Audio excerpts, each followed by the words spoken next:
I set the pen down on the mahogany desk and leaned back in the leather chair, watching Thomas, my attorney of 30 years, gather the documents into a neat stack. The late afternoon sun slanted through his office windows, catching the gold embossing on the trust fund papers. "That should do it," Thomas said, sliding the final copy across to me. "The irrevocable trust is now active. Your grandchildren are the sole beneficiaries, with distributions starting when they turn 25. I nodded, feeling a weight I'd carried for 6 months finally lift from my shoulders. And the employment clause? Ironclad. If Brandon maintains steady employment for 24 consecutive months, he receives the trustee management fee we discussed. If not, it goes to the alternate trustee. Thomas removed his reading glasses. "Richard, are you sure about this? He's still your son." I thought about that question. Was I sure? I glanced at my reflection in the window, 68 years old, graying hair, lines around my eyes that came from 40 years of squinting at spreadsheets and tax codes. I'd spent 4 decades as a CPA, helping people protect their assets, plan for retirement, build legacies for their families. I'd always thought I'd be doing the same for my own son. "I'm sure," I said quietly. "He made his choice 6 months ago. This is mine." Thomas had known me long enough not to press. He'd been there the day after my 68th birthday, when I'd walked into his office looking like I'd aged 10 years overnight. He'd listened to the whole story then. Now, he just nodded. "I'll file these with the court tomorrow. Brandon will receive formal notification within the week." I stood, shook his hand, and walked out into the September evening. The parking lot of Thomas's building overlooked the small park where I used to take Brandon when he was young. There was the bench where I'd taught him to tie his shoes, the fountain where he'd thrown pennies and made wishes, the playground where I'd caught him at the bottom of the slide, over and over, until my back ached. When had that little boy disappeared? Or had I just been too blind to see what he was becoming? Let me back up. Let me tell you how I got to that lawyer's office, signing away my son's inheritance. It started 6 months earlier, on March 15th, my birthday. Sarah, my late wife, had always made a big deal about birthdays. After she passed 3 years ago, I'd tried to keep up the tradition, though it felt hollow doing it alone. This year, Brandon had actually called me a week before. "Dad, I want to take you out for your birthday. Somewhere nice. My treat." I'd been surprised. Brandon and I had been distant lately. He was 35, divorced 2 years ago, and from what I could tell, bouncing between jobs and his ex-wife Melissa's couch when money got tight. But he was my son. I wanted to believe he was finally turning things around. "That sounds wonderful," I'd told him. "Nothing fancy necessary. Just good to spend time with you." No, this is a milestone. 68, that's important. I made reservations at Marcello's. Marcello's? That raised an eyebrow. It was the most expensive Italian restaurant in town. The kind of place where appetizers started at $40. But maybe Brandon had landed a good job. Maybe things were looking up. I should have known better. 40 years of analyzing financial documents had taught me to spot red flags. But we see what we want to see when it comes to our children. The night of my birthday, I arrived at Marcello's at 7 sharp. I'd worn my good suit, the navy one Sarah had picked out for our 40th anniversary. Brandon was already there, sitting at a corner booth. He wasn't alone. "Dad, happy birthday." He stood, gave me a quick hug. "This is Derek. He's a friend of mine." Derek was maybe 40, wearing an expensive suit and a watch that probably cost more than my car. He had the kind of smile that successful people wore, confident, practiced. He shook my hand with a firm grip. "Richard, great to meet you. Brandon's told me so much about you. Retired CPA, right? Must have been a rewarding career." We sat down. I noticed Brandon seemed nervous, fidgeting with his water glass. Derek did most of the talking through appetizers, asking about my career, my retirement, my hobbies. Pleasant conversation, but I couldn't shake the feeling that I was being interviewed. The entrees arrived. Derek cut into his veal marsala and then, as casually as discussing the weather, said, "So, Richard, Brandon mentioned you have about 1.2 million in your retirement accounts." The fork stopped halfway to my mouth. Excuse me?" Brandon jumped in. "Dad, Derek is a financial advisor. I asked him to join us because I wanted to talk to you about something important. That feeling in my gut, the one I'd learned to trust over 4 decades of finding discrepancies in balance sheets, started screaming. I set down my fork. What kind of something? Derek leaned forward, his voice smooth as silk. Your son is concerned about your estate planning. At your age, Richard, you need to think about asset protection, tax efficiency, transfer strategies. The last thing you want is for the IRS to take half of everything you've worked for. I have a will, I said slowly, and a financial advisor, have for years. But are you maximizing intergenerational wealth transfer? Derek pulled out a folder had he brought props to my birthday dinner and slid it across the table. I've put together a preliminary analysis based on the information Brandon provided. If we restructure your assets now, we can save hundreds of thousands in estate taxes. I didn't open the folder. I looked at my son. Brandon, what is this? He wouldn't meet my eyes. Dad, I'm just trying to help. You've worked so hard your whole life. I don't want the government taking what should stay in the family. What should stay in the family? I repeated. The words tasted bitter. And what exactly would this "we're structuring" involve? Derek jumped back in. We'd move your retirement funds into a family trust that Brandon would help manage. He'd have signing authority, which would allow for more flexible investment strategies. Then, no. One word. Simple. Final. Derek blinked. I'm sorry? No. Thank you for your time, Derek. But I'm not interested. I stood up, pulled out my wallet, and dropped $100 bill on the table. That should cover my meal. Brandon, we'll talk later. Dad, wait. Brandon reached for my arm. Just hear us out. This is for your benefit, for your legacy, for your grandchildren. I stopped, turned around, looked my son in the eye. My grandchildren. Your kids that you see every other weekend when Melissa allows it? The ones you're 3 months behind on child support for? Brandon's face flushed red. Derek cleared his throat uncomfortably. Dad, that's not fair. I've been between jobs. You know that. The economy is the same economy where Derek here can afford that Rolex. I glanced at the financial advisor. Let me guess. If I sign over control of my retirement funds, you'd earn what? A 2% management fee? On $1.2 million, that's $24,000 a year. And Brandon, what's your cut for bringing in the client? 10%? 20? The silence at that table was deafening. I thought so. I picked up my coat. Happy birthday to me. I walked out of Marcello's, drove home in a daze, and sat in my dark kitchen for an hour, still wearing my anniversary suit. The house felt enormous and empty without Sarah. She would have known what to say. She always did. The next morning, Brandon called, then texted, then called again. I let it go to voicemail. I needed time to think. But Brandon, as it turned out, wasn't done. 2 days later, I got a call from my actual financial advisor, Janet. Richard, I had a strange visit today. A young man claiming to be your son, asking about your account balances. I obviously didn't give him any information, but I thought you should know. Ice water in my veins. What exactly did he want to know? Specific numbers, account types, whether you'd designated any beneficiaries, whether you'd given anyone power of attorney. She paused. Richard, is everything okay? No. Everything was not okay. I spent that weekend doing what I did best, investigating. As a CPA, I'd spent years following paper trails, spotting inconsistencies, uncovering financial schemes. I'd helped the IRS catch embezzlers. I'd testified in fraud cases. I knew how to dig. I started with Derek. A simple LinkedIn search revealed Derek Morrison, financial consultant. Except when I looked deeper, his consulting firm was a P.O. box, registered 6 months ago. His claimed credentials didn't check out. The professional associations he listed, he wasn't a member. Derek Morrison wasn't a licensed financial advisor. He was a con artist, and my son had brought him to my birthday dinner.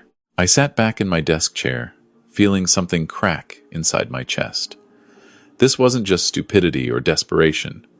Brandon had actively tried to scam me. His own father. But I had to be sure. I had to know how deep this went. I called Melissa, my ex-daughter-in-law. We'd stayed on good terms after the divorce. She was a good mother to my grandchildren, Emma and Jacob, 7 and 9 years old. Kids I barely got to see anymore because Brandon kept forgetting to bring them by. Melissa, it's Richard. I need to ask you something, and I need you to be honest with me. Of course. Is this about Brandon? How much does he owe you in child support?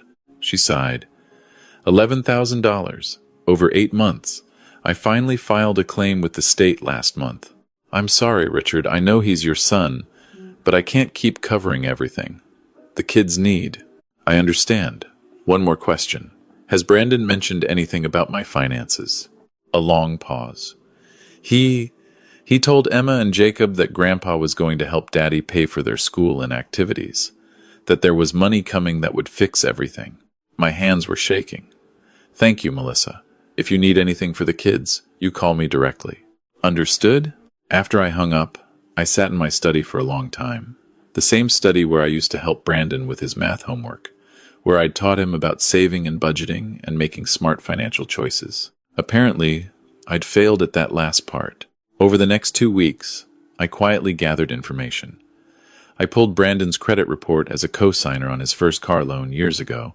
I still had legal access. What I found made me sick. $42,000 in credit card debt. A repossessed vehicle. 3 different payday loans. Collections accounts for utilities, medical bills, a gym membership.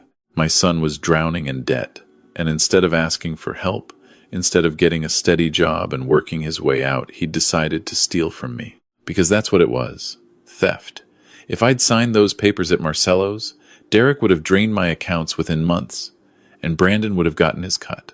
The question was, what did I do about it?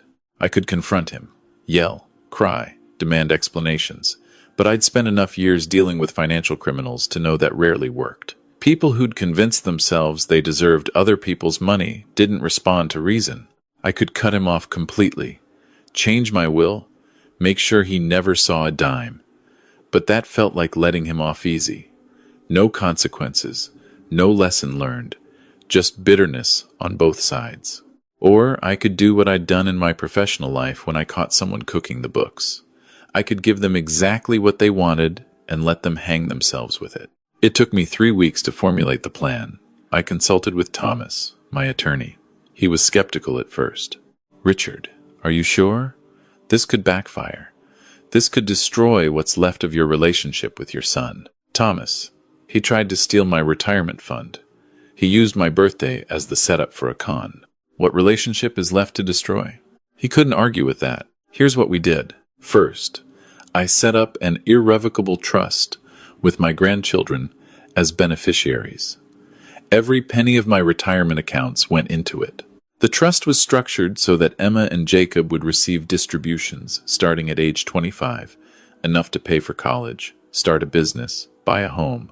Their future was protected. But here's the clever part. The trust included a trustee management clause.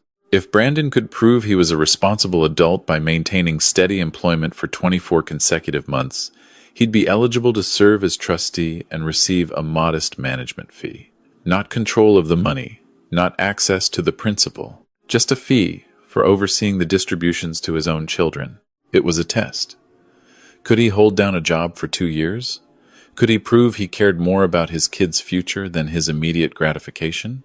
But I didn't tell him about the trust. Not yet. Instead, I called him. First time we'd spoken since the birthday disaster. Brandon, we need to talk. Dad, I'm so glad you called. Look, about that dinner. I've been thinking about what you said. About protecting my legacy. About the grandchildren. Silence on the other end. I could practically hear him recalculating. You have? I'm 68 years old.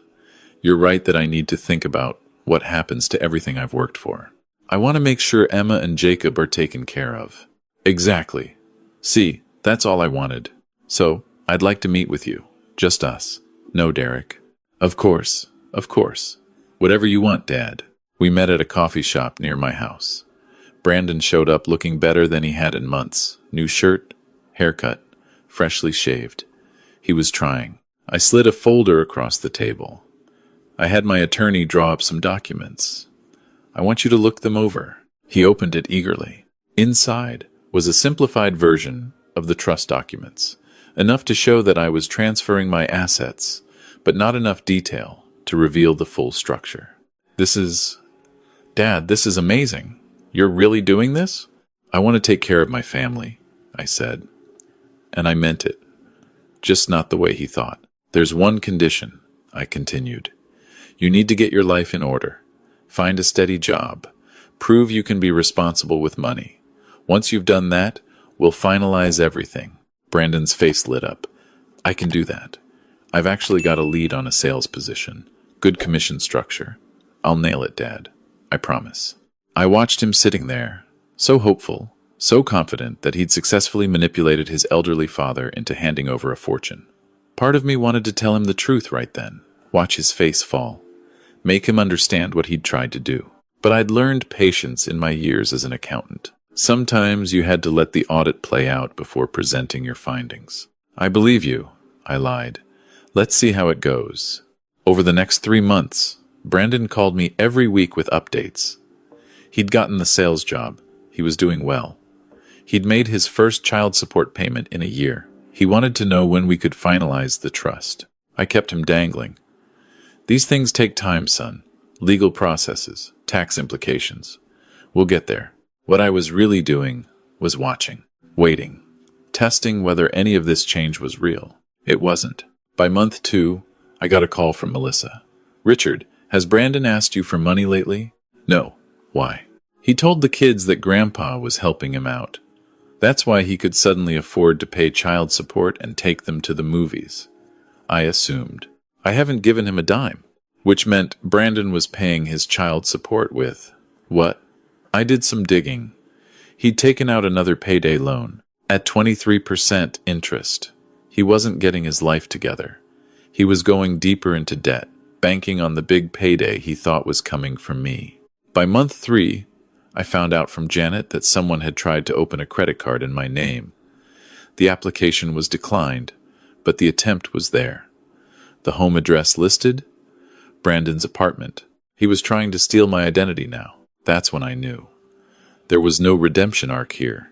No moment where he'd suddenly realized the error of his ways. Brandon had made his choice. He'd chosen easy money over integrity, manipulation over honest work, his wants over his children's needs. It was time to lower the boom. I called him. Brandon, I think it's time we finalize everything. Can you come by the house this Saturday? Absolutely. I'll be there. Saturday morning, Brandon showed up right on time. He'd brought coffee, my favorite from the local roaster. Another manipulation tactic. I'd taught him to bring gifts to important client meetings. We sat in my study, the same room where I'd discovered his scheme, where I'd built the trust, where I'd spent the last 3 months watching my son prove exactly who he'd become. So, he said, sitting forward eagerly, what do we need to sign? I pulled out the folder, the real one this time. Complete trust documents, all 73 pages. This is the final trust structure. I want you to read through it carefully before we proceed. He barely glanced at the first page. I'm sure it's fine. Where do I sign? Brandon, read it. Something in my voice made him pause. He started actually looking at the documents. I watched his face as he turned pages. Confusion first, then concern, then understanding, then anger. What the hell is this? He stood up. This isn't what we discussed. Sit down. The money goes to Emma and Jacob. I can't touch it. I don't get control. Sit down. He sat, fists clenched. Let me explain something to you, I said quietly. 6 months ago, you brought a con artist to my birthday dinner, a fake financial advisor who was going to help you steal my retirement fund. That's not... I checked. Derek Morrison isn't licensed. His company is a P.O. box. He's been investigated for fraud in 2 other states. I pulled out my own folder. Then you tried to access my accounts through Janet. You told your children I was giving you money when I wasn't. You took out loans you can't afford to pay back. And last month, you tried to open a credit card in my name. All the color drained from Brandon's face. I have documentation of everything, I continued. I could turn this over to the police. Identity theft is a federal crime. But you're my son, and despite everything, I don't want to see you in prison. Dad, I can explain. So here's what's going to happen. Your children, my grandchildren, are now the sole beneficiaries of my estate. $1.2 million protected in an irrevocable trust. They'll receive it when they turn 25. You cannot touch that money. Ever. You can't do this. He was on his feet again. I'm your son. That money should be mine. Should it? I stood too, looking him in the eye. Tell me, Brandon, when was the last time you asked how I was doing? When was the last time you visited without wanting something? When was the last time you even remembered my birthday before you decided to use it to scam me? Silence. You see me as a bank account with legs. You don't call, you don't visit, you don't care if I'm lonely or sick or struggling. Sarah's been gone 3 years, and you've been to her grave exactly once at the funeral. You've missed every family dinner I've invited you to. But suddenly, when you think there's money involved, I'm Dad again. His jaw clenched. So this is revenge? No, this is a consequence. This is me protecting what I built from someone who only wants to tear it down for short-term gain. I slid another document across. However, there is a clause. If you can maintain steady employment for 24 consecutive months, 2 full years, you'll be eligible to serve as trustee. You won't control the money, but you'll oversee the distributions to your children and receive a modest management fee, $5,000 a year. He laughed bitterly. $5,000? You're sitting on over $1 million and you're offering me $5,000? I'm offering you a chance to prove you care more about your children than about yourself. To prove you can hold down a job, be responsible, grow up, take it or leave it. Brandon stared at me for a long moment. Then he swept the documents off the desk. You know what? Screw you, old man. You're going to die soon anyway, and then I'll contest this whole thing. No judge is going to let you cut out your only child. The trust is irrevocable and was created while I'm of sound mind. I have documentation of your attempted fraud. Good luck in court. I stayed calm, even though my heart was breaking. And for the record, your mother would be ashamed of what you've become. That stopped him. His hand was on the doorknob. Don't you dare bring Mom into this. She used to tell me, Richard, we can give Brandon things, or we can teach him to earn things himself. Guess which one will serve him better. I should have listened to her. Brandon slammed the door so hard a picture fell off the wall. I heard his car peel out of the driveway. I sat back down in my chair and picked up the photo that had fallen. It was Brandon, at age 6, missing his front teeth, holding up a crayon drawing he'd made for Father's Day. Best dad ever, it said in uneven letters. Where did that little boy go? The next few weeks were hard. Brandon blocked my number, changed his social media to private. Melissa called to say he'd told the kids that Grandpa was being mean and wouldn't let Daddy help them anymore. I had to explain to a 7-year-old and a 9-year-old, in age-appropriate terms, that sometimes adults make mistakes and there are consequences. But Grandpa, Emma had asked, doesn't everyone deserve a second chance? They do, sweetheart. This is your father's second chance, and his third and fourth and fifth. Sometimes the kindest thing you can do is let someone face the results of their choices. I doubled down on my relationship with the grandkids. I was the one who picked them up from school when Melissa had to work late. I went to Emma's dance recitals and Jacob's soccer games. I set up 529 college savings plans for them, separate from the trust. I wanted them to know their grandfather loved them, even if their father was too busy being angry to see them. 6 months went by, then a year. I heard through Melissa that Brandon had bounced between 3 different jobs, that he'd racked up more debt, that he'd started dating someone new who understood him better than his greedy, manipulative father. I tried not to let it hurt. Some days I succeeded. The day I turned 69, I got an unexpected visitor. It was Derek Morrison, or whatever his real name was. He showed up at my door looking considerably worse for wear. Mr. Patterson, please, just 5 minutes. I have nothing to say to you. Brandon owes me money. A lot of money. He told me you'd be an easy mark. that we'd split a big payday.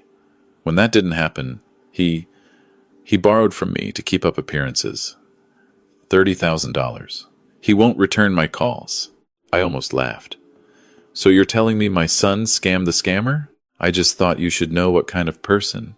I know exactly what kind of person he is.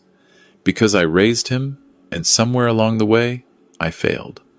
But his debts aren't my problem. Or yours, apparently. You should have done your due diligence before partnering with a con artist. I closed the door in his face. That night, alone in my too big house, I called Thomas. Any word on Brandon contesting the trust? Nothing. It's been almost 18 months. I think he knows he doesn't have a case. Good. But it didn't feel good. It felt empty. Richard, can I give you some unsolicited advice? When has that ever stopped you? You did the right thing, protecting your assets and your grandchildren. But have you considered that maybe Brandon is exactly where he needs to be? Rock bottom has a way of teaching lessons that comfortable intervention never can. And if he never learns, if he just stays angry and bitter, then you'll know you tried. And you'll have the satisfaction of knowing Emma and Jacob will have opportunities their father squandered. It wasn't much comfort, but it was something.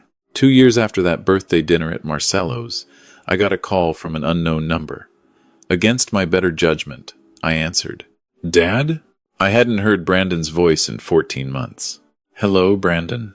I need to tell you something. I got a job, a real job, at an accounting firm, actually. Just data entry, but it's steady. I've had it for 8 months. I didn't say anything. Waited. And I've been going to therapy. Court-ordered, actually. Part of the deal when I couldn't pay some debts and ended up in front of a judge. But it's helping. I'm starting to see things differently. I'm glad to hear that. I'm not calling to ask for anything. I just wanted you to know, and to say, I'm sorry, for all of it. The birthday dinner, the lies, trying to steal from you. You didn't deserve any of that. My throat tightened. No, I didn't. I don't expect you to forgive me. I don't expect anything. I just wanted you to know I'm trying to be better. For Emma and Jacob, they deserve a father who shows up. They do. A long pause. How are you, Dad? Really? And just like that, I started crying. After 2 years of anger and disappointment and grief, that simple question broke something open in me. I'm okay, son. I miss you. I miss the person you used to be. The person I hope you can become again. Me too. We talked for 20 minutes. It wasn't a miracle reunion. It was awkward and painful and full of things we didn't say. But it was a start. When we hung up, I sat in my study and looked at that old Father's Day drawing I'd kept. Best dad ever. Maybe I hadn't been. Maybe I'd given too much or not enough or all the wrong things. Maybe Sarah had been right all along about tough love and consequences. But I'd protected my grandchildren's future. I'd held the line when it mattered. And now, maybe, there was a chance, slim, fragile, but real, that my son might find his way back. That night, I updated my will. The trust stayed intact. That wasn't negotiable. But I added a provision. If Brandon successfully completed his 24 months of employment and served as trustee for 5 years, demonstrating real change and commitment to his children, there would be an additional distribution, not from the principal, but from my other assets, enough to help him get truly back on his feet. Not a rescue, an incentive, a reward for doing the hard work of becoming a better man. I showed the revised documents to Thomas the next week. He read them over and smiled, still leaving the door open. Huh? I'm a father, I said. That's what we do. As I sit here now, 3 months after that phone call, I don't know how this story ends. Brandon might make it the full 24 months. He might not. He might relapse into old patterns, or he might surprise us all. But I know this. I protected what mattered. I taught the hardest lesson a parent can teach, that actions have consequences, even when they come from people we love. And I left the door open, just a crack, for redemption. That little boy with the missing teeth and the crayon drawing is still in there somewhere. I have to believe that, because the alternative is too painful to bear. So I go to Emma's dance recitals and Jacob's soccer games. I have dinner with Melissa and the kids every Sunday. I tend Sarah's grave and tell her about her grandchildren. I live my life, and I wait, not with expectation, but with hope. Because sometimes, that's all a father can do.